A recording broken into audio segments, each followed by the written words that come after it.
There is 1 week to go until voters head to the polls on Election Day, and a number of school board seats are up for grabs this year. Fox 43's Alyssa Kratz spoke to an expert about how national politics have bled into local races and the impact this could have on public education.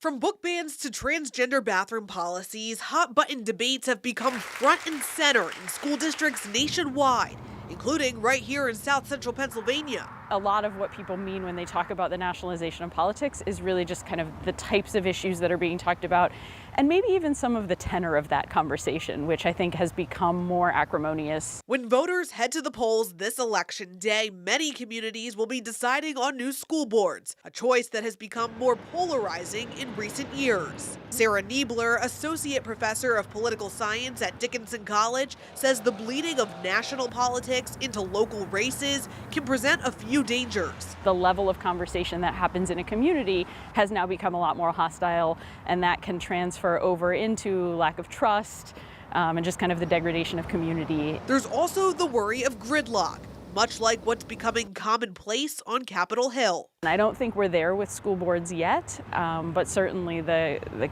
kind of decline in trust or the erosion in trust that might occur with this politicization could down the line lead to school boards that are much more dysfunctional. And Niebler says many times it's the students who get stuck in the middle. Kids aren't really thinking about politics when they go to school, and if they are forced to because their friends are now on different sides of things or friends' parents are not talking to each other, that becomes challenging for kids. But there is a plus side. This year, school board races, people know who's running in those races. They're interested and excited. Maybe excited is a little bit of a strong word, but they're excited to participate in politics. And I think that's because they do see a real choice. Alyssa Kratz, Fox 43 News. And as